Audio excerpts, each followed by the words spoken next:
mon DC Advanced Level en 2015 en tant que major national, donc j'étais premier du Cameroun. Polytech également, ça s'est très bien passé, j'étais parmi les 4 premiers de la promotion, un truc comme ça. Et à l'ICA, tout mon cursus à l'ICA, j'étais major de promotion. Ouais. Je ne pense pas être plus intelligent que les autres. Ok. C'est comme ça que je me qualifierais un étudiant ordinaire, mais qui travaille beaucoup. La sélection à l'ENSAE, pour ça aussi ça m'a peut-être, j'espère que ça ne sera pas mal interprété, mais ça m'a pas surpris. Il y a une chose qui m'a vraiment, qui m'a marqué, un peu comme mon admission à l'ICA, c'était l'obtention de la bourse Eiffel. La bourse Eiffel, c'est la plus grosse bourse du gouvernement français. C'est une bourse de 1200 € par mois. Je n'ai pas encore atteint le niveau de ma vie où je dirais que l'école d'un agent. Mais je reste convaincu que l'école d'un agent, contrairement à ce que beaucoup de personnes pensent. Mais si tu as décidé de faire ta vie à travers l'école, les bonnes notes restent très importantes.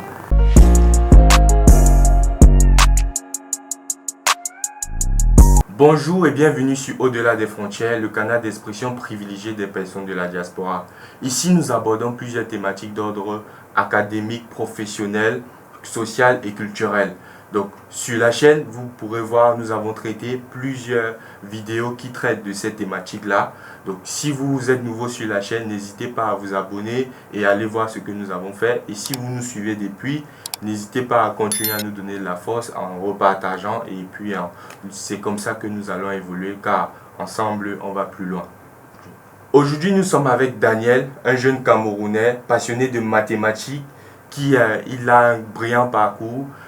Qui a commencé à Polytechnique Yaoundé, ensuite il est passé par l'ICA et après l'ICA il est venu à l'ENSAE de Paris et après l'ENSAE il a voulu continuer et aujourd'hui il est en PhD en actuariat à l'Institut Polytechnique de Paris. Bienvenue Daniel et je te laisse le soin de te présenter pour nos auditeurs. Ok, donc merci beaucoup Steve et merci beaucoup pour l'invitation. J'apprécie beaucoup ce que vous faites. Je fais partie de ceux qui pensent que l'information est l'une des choses dont la jeunesse africaine a besoin et cette chaîne, ce projet en tout cas, c'est vraiment quelque chose qui contribue grandement à résoudre ce problème. Donc je suis Daniel Kameni, originaire de l'Ouest Cameroun et je suis, comme Steve l'a dit, actuellement doctorant, PhD, en assurance paramétrique, pour être un peu plus précis, à l'Institut Polytechnique de Paris. C'est quoi ton parcours après le bac? J'ai eu mon DC Advanced Level en 2015 au lycée bilingue de Bafoussam. Okay. Et j'ai ensuite rejoint Polytechnique de Yaoundé la même année. Donc j'ai fait le concours en 2015 et en septembre 2015 j'ai entré à Polytechnique pour faire une formation de 5 ans dans le but de finir ingénieur de conception. J'ai fait 2 ans à Polytechnique. Finalement, après les 2 ans, j'ai décidé d'aller à l'ICA, de continuer à l'ICA, donc l'Institut sous-régional de statistique et d'économie appliquée de la CEMAC, qui est basé à Yaoundé. Donc j'ai entré à l'ICA en 2017 et pour suivre une formation d'ingénieur d'application de la statistique. Et je termine cette formation en 2021 et à la suite de cette formation, j'ai intégré l'ENSAE de Paris pour me spécialiser en actuariat. Mais là, il y a une particularité parce que tu dis, après le bac, tu fais le concours de Polytechnique. Polytechnique, c'est 5 ans, mais tu fais que 2 ans. Et sachant qu'au départ, je pense que à Polytechnique, c'est plus de ce que tu veux faire, tu t'orientes plus vers un parcours conception, mais au bout de 2 ans, tu pars plutôt vers la statistique. Qu'est-ce qui justifie le choix de ce choix-là? J'entre à Polytechnique en 2015 parce que Polytechnique c'est l'école de rêve à ce moment-là. Quand on a fait une école secondaire, maths scientifique, quand on a préparé un bac scientifique, le rêve c'est soit d'entrer à Polytechnique, soit d'entrer à la faculté de médecine. C'est tout ce qu'on connaît malheureusement. Je connaissais Polytechnique et je connaissais la faculté de médecine. Et moi déjà tout ce qui était médecine, ça ne m'intéressait pas du tout. Donc le choix évident à ce moment-là c'était de faire Polytechnique.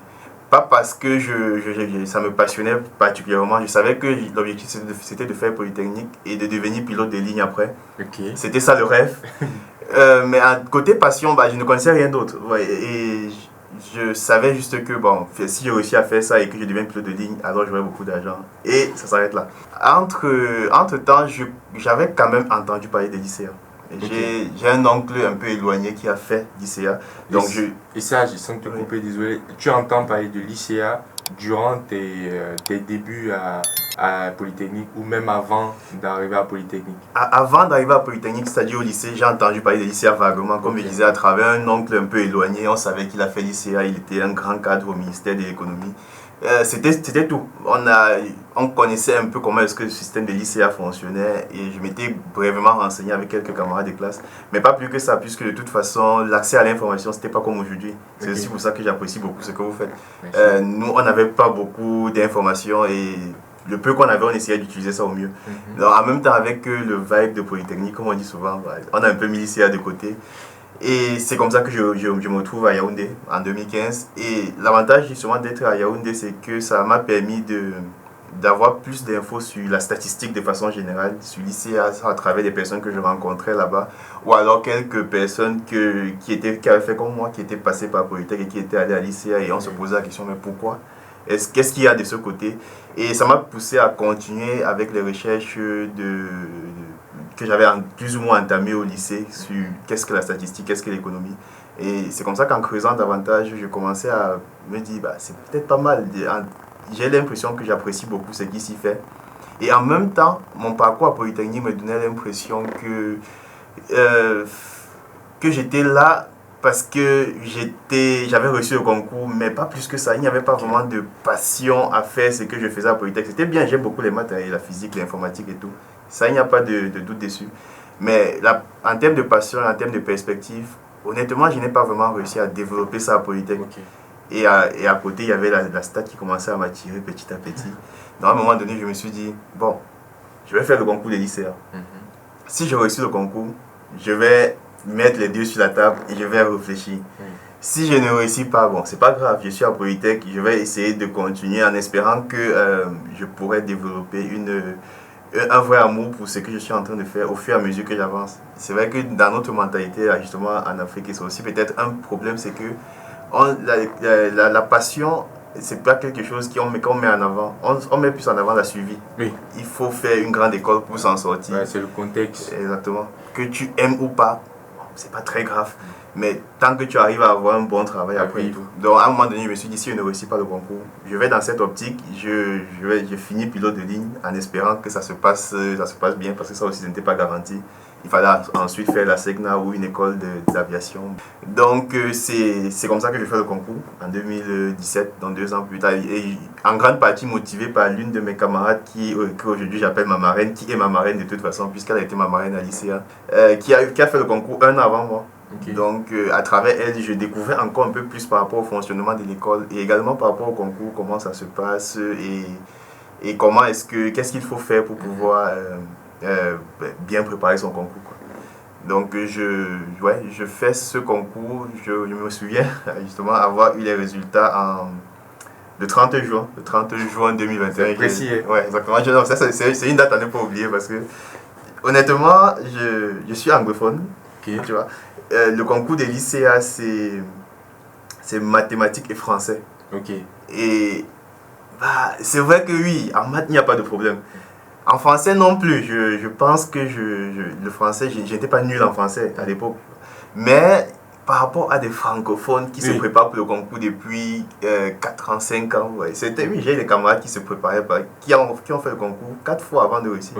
Ça faisait 4 ans qu'ils se préparaient. Donc moi, jeune anglophone avec un niveau en français qui n'est peut-être pas peut-être un peu plus que moyen, mais je savais quand même que je n'étais pas celui qui pouvait donner un cours de français à quelqu'un. Voilà, donc c'est comme ça que je compose, le concours se passe bien à mon avis, mais justement je continue à avoir ce doute. Donc c'est pour ça que la date m'est restée en tête parce que je me souviens, c'est justement ma marraine qui m'a annoncé les résultats et j'avais toujours du mal à croire, jusqu'à ce que j'entre à lycée. J'avais toujours l'impression qu'on allait m'appeler un jour pour me dire non, il y a un autre Camille qui a le même nom et c'est peut-être lui qui a réussi. Donc c'est pour ça que cette date, en fait, c'était vraiment un jour très très important pour moi. Et malgré le fait que je n'étais pas à ce moment-là, le 30 juin, je n'étais pas encore certain que j'allais quitter Polytech. C'était quand même un accomplissement qui me donnait un sentiment d'avoir réussi à réaliser un rêve, même si c'était encore en partie. Et ça, c'était bien parce que ça me motivait justement à continuer à travailler. Donc, j'ai eu les résultats. C'est un mois plus tard, donc c'est le 31 juin que j'annonce à mes parents que j'ai réussi. Mais pourquoi tu prends tant de temps pour le annoncer? Justement, je prends beaucoup de temps parce que je voulais m'assurer que j'étais en train de prendre la bonne décision en quittant Polytech. Et c'est avant de continuer, même un truc aussi sur lequel j'aimerais insister, c'est cette capacité à pouvoir aller vers ses aînés ou bien aller vers des personnes qui sont déjà passées par là où on veut passer. C'est un conseil que je donne beaucoup aux jeunes parce que je pense que c'est quelque chose qui m'a beaucoup aidé. Comme je le disais tout à l'heure, que ce soit à travers Fadela ou bien à travers d'autres personnes qui m'ont accompagné au cours de mon cursus, vers qui je suis allé pour poser des questions. Je pense que je ne serais peut-être pas là où je suis aujourd'hui si je n'étais pas allé vers ces personnes. Oui. C'est pour ça que j'encourage beaucoup les gens à aller. Et il y a des personnes qui sont ouvertes. Oui. À travers justement des plateformes comme celle-ci ou bien des projets comme ceux-ci, les gens ont la possibilité d'identifier des personnes qui font des choses qui les intéressent et d'aller vers eux pour poser des questions. Et c'est toujours bien de rassembler le maximum d'informations possible avant de prendre une décision. Et c'est justement ce que j'ai essayé de faire pendant ces 1 mois-là. J'ai essayé de rassembler le maximum d'informations possible. Je suis allé vers tellement d'aînés, tellement de personnes, que ce soit des personnes qui travaillaient déjà, des personnes encore à l'école, des deux côtés, du côté Polytechnique, du côté ICA. J'ai posé des questions. En fait, je pense que c'est la période où j'ai écrit le plus de messages dans ma vie. Et justement, l'idée c'était j'avais mon idée à moi de ce que je voulais faire. Je voulais tout faire un truc qui me passionnait et j'avais l'impression que la statistique me passionnait. Mais je voulais également m'assurer que je n'étais pas en train de prendre une mauvaise décision parce que je restais conscient que je suis jeune et je n'ai pas toute l'information. Donc, toutes les personnes avec qui j'ai discuté, et comme je disais tout à l'heure, c'est bizarrement, même les personnes de Polytechnique, que ce soit des polytechniciens un peu plus avancés que moi dans la 4e, 5e année, ou alors des polytechniciens qui avaient déjà terminé leurs études, même ceux-là m'ont conseillé d'aller à l'ICA. Bon, c'est un truc que les polytechniciens n'aiment pas m'entendre dire ça parce que c'est pas très... pour Polytech, c'est pas... C'est dévalorisant un peu. Dévalorisant, c'est peut-être pas le mot. Polytech reste une très grande école. Je suis très fier d'être passé par Polytech. Je pense même que ça m'a aidé à pouvoir avoir le cursus que j'ai eu à l'ICA parce que la formation à Polytech à l'époque, c'était vraiment... Je pense que c'est toujours le cas, surtout avec le nouveau directeur de maintenant. À l'époque, quand tu faisais 2 ans à Polytech et que tu finissais ton MSP, je pense, je continue à le penser, qu'il n'y a aucune école au Cameroun où tu ne pouvais pas t'en sortir. Donc, et c'est l'une des choses qui m'a poussé à me dire, bah oui, si on arrive à un niveau où même des aînés qui sont passés par Polytech pensent que l'ICA est mieux, bah, pourquoi ne pas essayer? Et finalement, aujourd'hui, je pense que c'était l'une des meilleures décisions de ma vie. Mais tu as dit que tu as échangé avec beaucoup de personnes, que ce soit des personnes qui avaient fini leur cursus, qui étaient plus avancées que toi, et même des personnes qui travaillaient. Quels sont les points importants que les personnes là t'ont dit, qui t'ont réconforté, qui t'ont conforté dans ta prise de décision que l'ICA serait un bon choix pour toi? Donc il y avait déjà la partie, comme je disais, subjective qui est ma passion. Et ça c'était déjà là. Et ça c'est quelque chose qu'on ne devrait pas négliger. Comme je disais, même si dans notre contexte africain c'est parfois négligé. Mais en plus du côté purement pratique, en termes d'ouverture, il y en avait tellement. Déjà, côté emploi, quand un étudiant fait l'ICA, au minimum, il y a la fonction publique. Ça c'est vraiment au minimum. Mais la fonction publique n'est pas garantie aussi. À l'ICA par contre, oui. C'est garanti. Pourquoi? Parce que c'est un concours d'État, c'est lancé par le ministère de la fonction publique à la base. Et tous les statisticiens qui sont formés, en tout cas c'était le cas à l'époque. C'est vrai que récemment il y a eu un petit changement avec des boursiers et des non-boursiers, mais je pense que même les non-boursiers, en fait, s'ils veulent aller à la fonction publique, ils vont pouvoir être intégrés. L'intégration est directe après ici. C'est comme l'ENAM.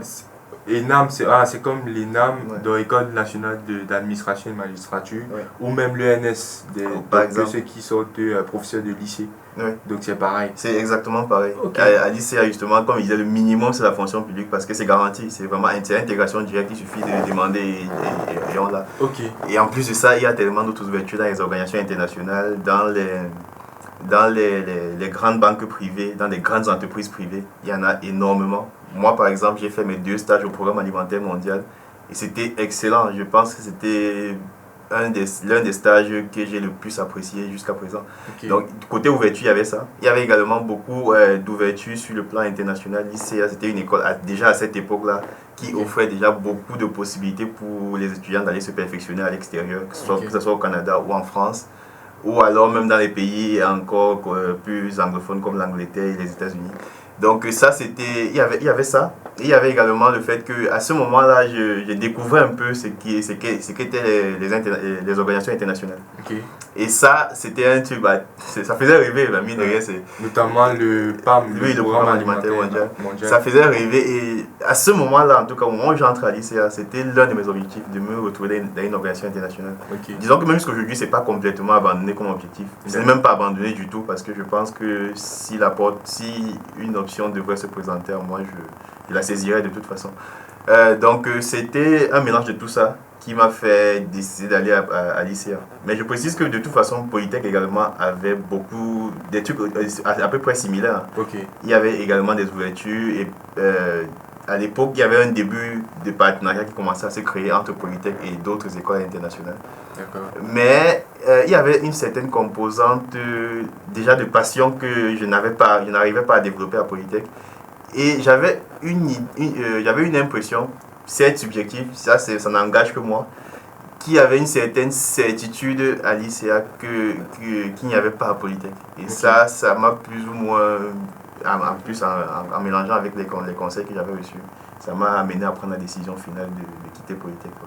Durant tout ton cursus supérieur à Polytechnique et à l'ICA, quel type d'étudiant tu étais? Est-ce que tu étais un gars moyen qui se... Bon, c'était quoi mon profil? C'est une question à laquelle j'ai parfois du mal à répondre parce que j'étais un étudiant, à mon avis, ordinaire, mais qui travaillait beaucoup. D'accord. Ouais, c'est comme je préfère me présenter comme ça. Là, tu as envie de, Ouais, de cacher certains trucs. non, parce que je ne pense pas être plus intelligent que les autres. Ok. Contrairement à l'image qu'on m'a parfois attribuée, je ne pense pas du tout être plus intelligent que les autres. Je pense juste que je faisais l'effort de travailler un peu plus que la moyenne parce que je pensais que c'était utile pour pouvoir atteindre mes objectifs. Donc c'est comme ça que je me qualifierais un étudiant ordinaire, mais qui travaille beaucoup. Ok. Et en termes de cursus, bon, pour donner un peu plus de détails, j'ai eu mon DC Advanced Level en 2015 en tant que major national, donc j'étais premier du Cameroun. Donc c'était un max. Max, je sais pas. Je sais pas du tout. Polytech également, ça s'est très bien passé. À la fin de mes 2 ans à Polytech, j'étais parmi les 4 premiers de la promotion, un truc comme ça. Et à l'ICA, tout mon cursus à l'ICA, j'étais major de promotion. Ouais. Donc c'est ça, mais pas parce que j'étais plus intelligent. Non, j'ai eu des camarades qui étaient 4 fois, 5 fois plus intelligents que moi. J'en connais même certains qui vont probablement regarder cette vidéo. Non, je pense juste que je faisais de mon mieux pour me donner les moyens parce que je savais que je n'avais pas le choix de toute façon. Vu le milieu duquel je venais, je savais qu'il fallait que je travaille à tout prix. Et c'est comme ça, c'est cet état d'esprit que j'avais depuis le lycée et qui m'a permis de pouvoir justement avoir cette évolution-là. À l'ENSAE, c'était pratiquement la même chose. C'est vrai que le système français, je ne sais pas si c'est le cas dans toutes les écoles, mais je sais qu'à l'ENSAE, on ne publie pas les notes des élèves à tout le monde.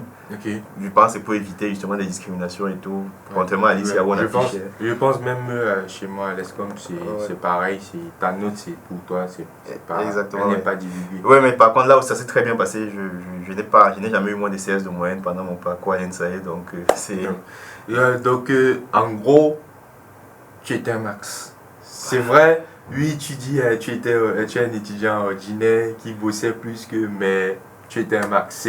C'est vrai, tu le fais avec beaucoup d'humilité et c'est bien, mais c'est un fait.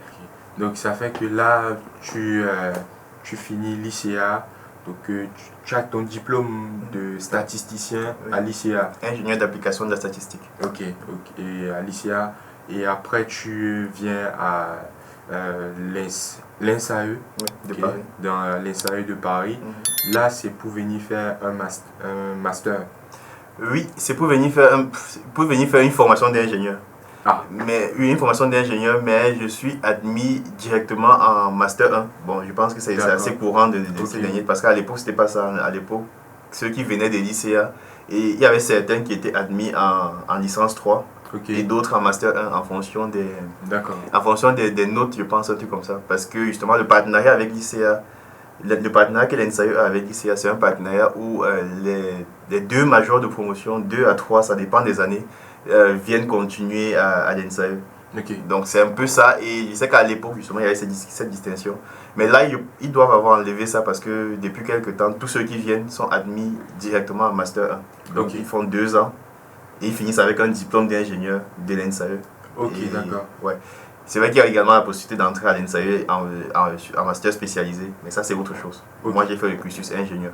Ok, et donc là, tu as précisé, c'est un partenariat entre l'ICA et l'INSAE. Oui, c'est un partenariat entre l'ICA et l'INSAE qui m'a permis, en tout cas à moi, sinon il y a d'autres portes d'entrée, mais sinon Ok. pour moi c'était grâce à ce partenariat et vu que j'ai remplissais les critères, donc Ok. j'ai fini par me retrouver à l'INSAE. Et c'était quoi les critères, un peu, deux, trois critères que tu peux nous donner? Les critères, c'était, le partenariat est essentiellement basé sur l'excellence académique. Ok, Essentiellement, donc en troisième année, par exemple, pour notre cursus IAS, qui va bientôt disparaître, si ce n'est pas déjà le cas, je pense même que ça a été remplacé par un nouveau système. Mais dans tous les cas, en fin de formation, non, je pense que c'est ouvert jusqu'aux 10 premiers de la promotion.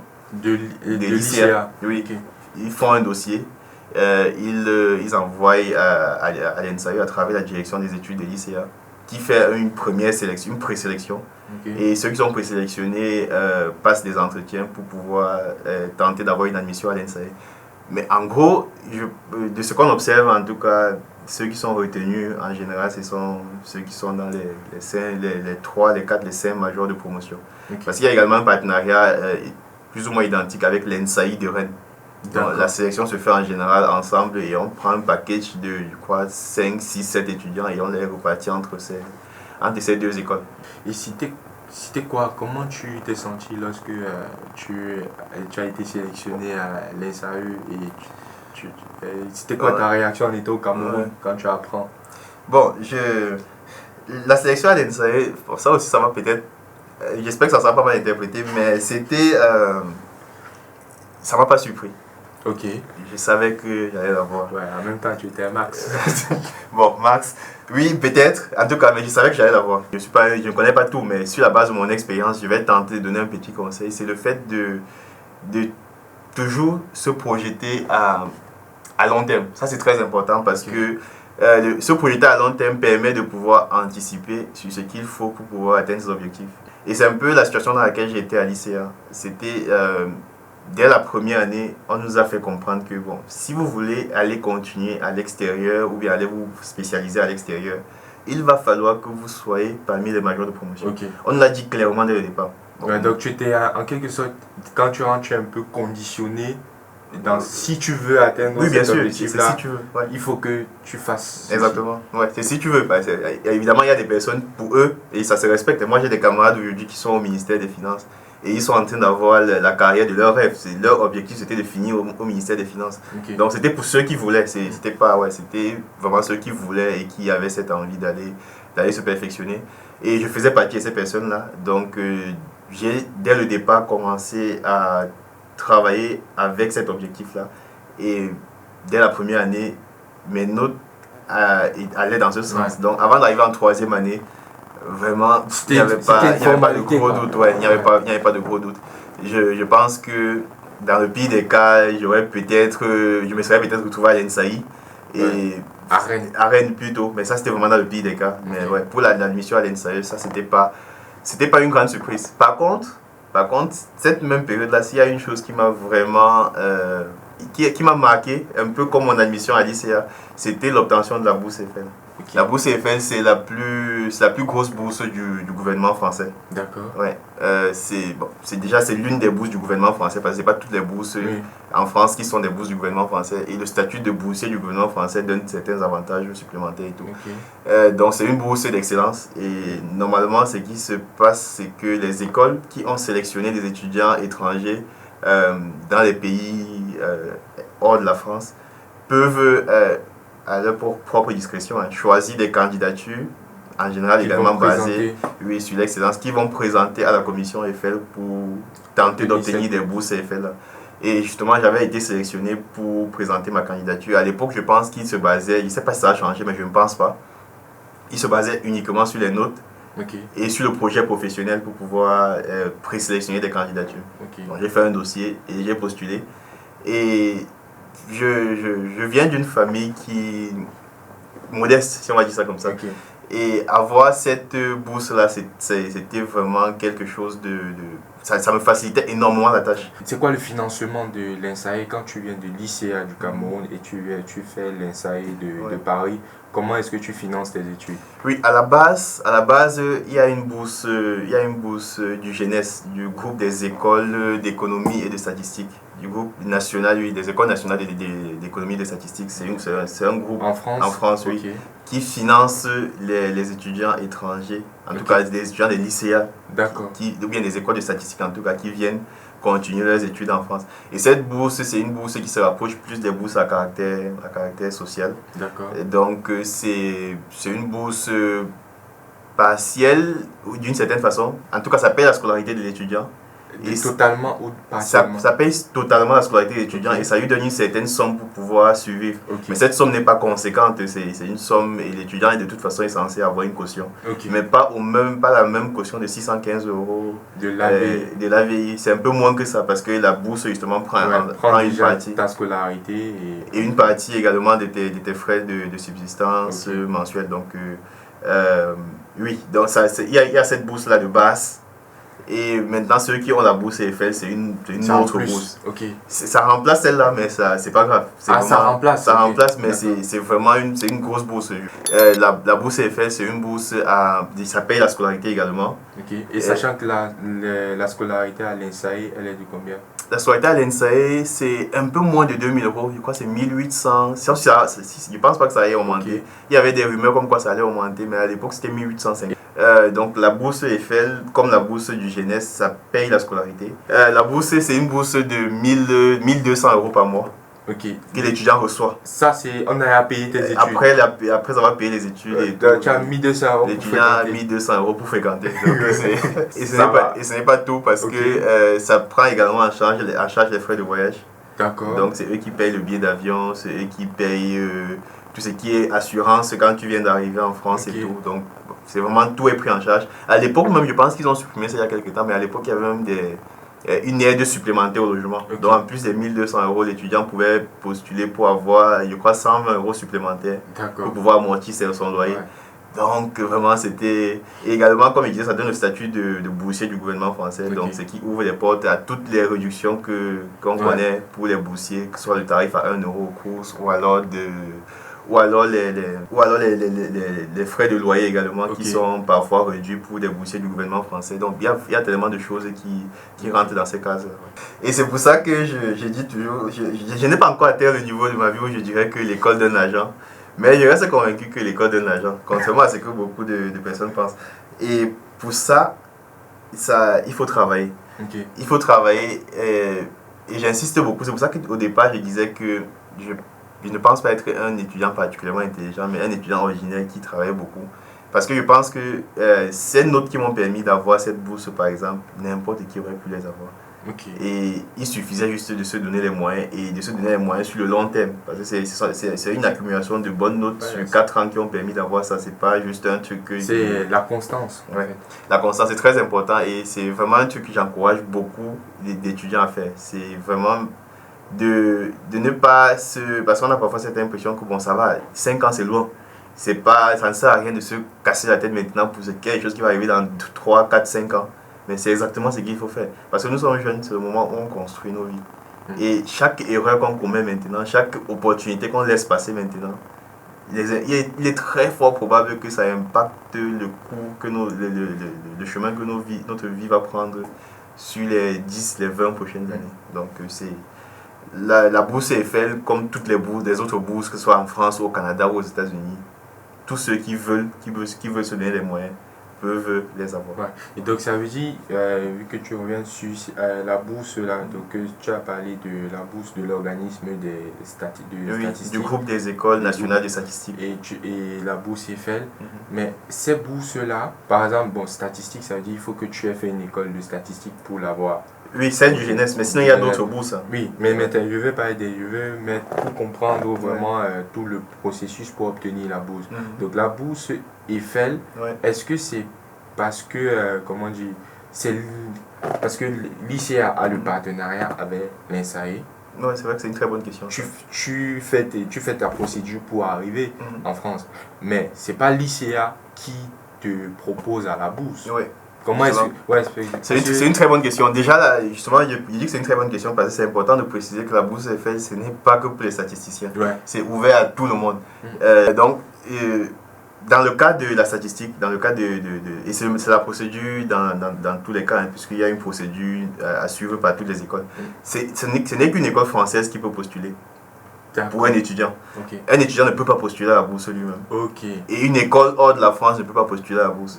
Donc, une fois qu'un étudiant a reçu une admission d'une école française, cette école a sa propre discrétion, mais en général basée sur les notes, oui, l'excellence, peut décider d'envoyer le dossier des étudiants pour candidature à la bourse Eiffel. Et c'est comme ça que, en fait, là, quand elle fait ça, en fonction des notes de l'étudiant, en fonction de d'autres critères, la qualité du projet professionnel de l'étudiant et tout, l'étudiant peut se voir accorder une bourse Eiffel pour fréquenter dans cette école-là. Okay. Ouais. Mais est-ce que tu es informé avant qu'on soumette ton dossier? Oui, bien sûr, puisque une fois que l'école te choisit, elle te contacte pour avoir des éléments supplémentaires qui n'étaient pas forcément présents dans ton dossier d'admission au départ. Donc oui, forcément, tu es informé. Et justement, tu es informé. Et une autre raison pour laquelle tu es informé, c'est que dans le cas de la bourse Eiffel, tu n'as pas le droit. En fait, deux écoles ne doivent pas soumettre la même candidature. Donc, une fois qu'une école t'informe et te notifie, tu es censé lui donner ton accord pour qu'elle envoie ton dossier. Et si c'est le cas, aucune autre école ne doit le faire. Sinon, ta candidature est automatiquement rejetée. Et j'aimerais également préciser, ça c'est pour ceux qui nous écoutent, c'est que dans le cas de la bourse Eiffel, ce que je viens de décrire, c'est la procédure classique. Mais sinon, c'est également possible d'initier cette procédure par toi-même en tant qu'étudiant au Cameroun. J'ai accompagné une étudiante il y a environ 1 an ou 2, je pense, dans un process similaire. Donc, elle avait eu des problèmes avec son école et finalement, son école au Cameroun, qui n'avait finalement pas envoyé son dossier de candidature pour une admission dans une grande école ici en France. Donc, dans nos échanges, je lui ai expliqué dans une autre façon de continuer. Ça, c'était de contacter l'école ou bien les écoles qui t'intéressent directement. Ça, c'est au cas où tu as des bonnes notes, évidemment. C'est pour ça que j'ai souvent mal quand je vois des étudiants au Cameroun qui ont des bonnes notes, mais qui n'utilisent pas ça. Donc, de contacter l'école, toi-même en tant qu'étudiant, de leur dire voilà, je suis tel, voilà mon parcours, voilà mes notes, et j'aimerais bien que vous souteniez ma candidature pour la bourse Eiffel. En général, si tu as des bonnes notes, l'école va accepter. Puisque de toute façon, elle n'a rien à perdre. Oui, on parle vraiment, comme tu as dit, c'est vraiment l'excellence. Exactement. Et dès que tu es bon, on présente ton dossier. Donc, dans son cas, par exemple, c'est ce qu'elle a fait. Elle a contacté l'école. Je crois qu'elle a contacté le service des relations internationales et le service des admissions. Ça, c'était avant même que l'école n'ait ouvert officiellement ses admissions. C'est bien de préciser ça. Et elle leur a dit, bon, voilà, j'ai fait telle école, voilà mon parcours, voilà mes notes. Et je suis très intéressé par telle formation que vous offrez et j'aimerais que vous souteniez ma candidature pour la bourse Eiffel. L'école a accepté. Au départ, moi, je n'y croyais pas trop, mais l'école a accepté. Ils lui ont demandé tous les éléments. On a préparé les éléments, on a envoyé. Et finalement, elle a eu la bourse Eiffel. Donc, comme tu dis, vraiment la condition sine qua non, c'est être bon à l'école. Avoir de très bonnes notes. Tu as tes chances. Exactement. Ça fait mal, comme je disais, ça fait mal de voir des étudiants qui ont réussi à avoir un bon parcours, mais qui n'arrivent pas à construire des belles carrières simplement parce qu'il manque d'informations. C'est pour ça que moi, que ce soit personnellement ou bien à travers des initiatives comme ça, j'essaye au maximum possible de partager la bonne information avec les étudiants et de leur faire comprendre que au-delà de vos 4 murs au Cameroun, là, il y a tout un monde qui peut s'ouvrir à vous avec cette richesse que vous avez réussi à accumuler au cours des années, parce qu'avoir des bonnes notes à l'école, c'est une richesse. Quand on est au lycée, on se dit, ça va, on s'en fout, ça ne sert à rien et tout. Mais si tu as décidé de faire ta vie à travers l'école, les bonnes notes restent très importantes. Certains vont me dire, l'école ne rend pas riche, on peut devenir riche autrement et tout. C'est possible. C'est possible, mais pour les personnes qui ont décidé d'évoluer et de faire leur vie à travers l'école, peut-être entreprendre plus tard, mais de commencer au moins à travers l'école, c'est important d'avoir des bonnes notes. Et si vous les avez, il y a énormément de façons de pouvoir les rentabiliser. Énormément. C'est important, on encourage tous ceux qui ont des capacités, ont de très bonnes notes, on vous encourage à bosser dur. Et pour ceux qui souhaitent poursuivre leurs études en France notamment, Rapprochez-vous déjà de vos écoles, comme Daniel l'a précisé. Et même si vous faites déjà vos procédures Campus France, et de voir dans quelle mesure vous pouvez postuler à cette bourse Eiffel-là. Déjà, même dans un premier temps, vous documenter là-dessus. Et je suppose, pour ceux qui souhaitent te contacter pour avoir plus d'informations, on pourra, son LinkedIn, c'est Daniel Kameni. Donc vous partez, vous le contactez, et il pourra vous en dire plus Exactement. sur ce sujet-là. Non, sur ça, je suis totalement ouvert. Enfin, il ne faut pas du tout hésiter. Si vous avez des questions, contactez-moi. J'ai encadré, comme je disais, j'ai encadré une étudiante l'année passée, il y a 2 ans, je pense, pour la bourse Eiffel. Cette année encore, il y a une autre, du Maroc même. Donc, c'est pas forcément. Okay. En fait, je reçois des demandes de conseils d'un peu partout. Et enfin, ça ne me dérange pas. C'est même avec grand plaisir que je le fais. Donc, n'hésitez pas. Si vous avez réussi à travailler dur pour arriver là où vous êtes maintenant, ce serait dommage de ne pas rentabiliser ça.